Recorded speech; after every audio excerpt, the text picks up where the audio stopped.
A análise do contrato realizada pela Procuradoria-Geral do município apontou que o prazo de 10 anos de vigência expirou em março de 2012.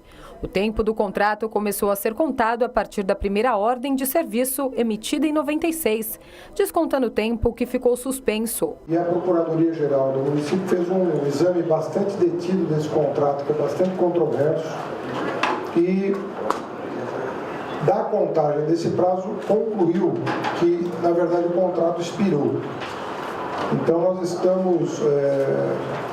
não se trata nem de uma rescisão de contrato, se trata de uma constatação de que o prazo tendo vencido e não havendo interesse da administração em renová-lo, nos termos em que ele foi elaborado.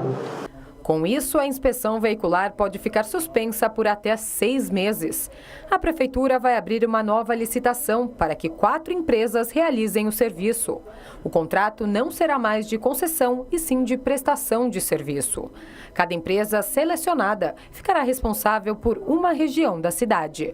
Os motoristas que já pagaram a taxa de R$ 47,44, mas não vão fazer a inspeção, serão reembolsados.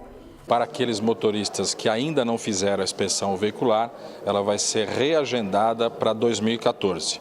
Aquelas pessoas ainda que não fizeram a inspeção veicular, mas que já agendaram a partir de segunda-feira e que já pagaram, portanto, a taxa, ela vai ser reembolsada. Essas instruções estarão no site da Prefeitura, no site da Secretaria do Verde.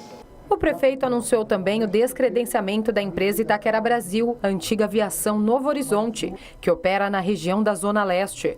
O motivo foi a greve na manhã desta sexta-feira, quando motoristas e cobradores cruzaram os braços, prejudicando a população. Eles pedem pagamento de salários, horas extras, cestas básicas e planos de saúde. Haddad afirmou que a empresa não estava cumprindo o contrato e que apresentava constantes falhas na prestação dos serviços. Só este ano, a aviação recebeu mais de 11 mil multas em função do mau atendimento à população. Nós estamos convencidos que a manutenção desse contrato continuaria a trazer prejuízos do ponto de vista da qualidade do serviço público. É a área que tem trazido mais preocupação para a administração. Os usuários estão numa situação muito desconfortável, e já não é de hoje. A aviação prestava serviço em 24 linhas com 288 ônibus e atendia cerca de 150 mil passageiros por dia. Por enquanto, a operação das linhas será feita pelo Paese, plano de apoio entre empresas em situações de emergência. Nesses próximos dias, nós mesmo funcionando com o Paese, nós vamos procurar trabalhar com uma nova empresa que possa fazer o atendimento para, inclusive, você poder disponibilizar o Paese em outras situações que, eventualmente, o Paese é requisitado.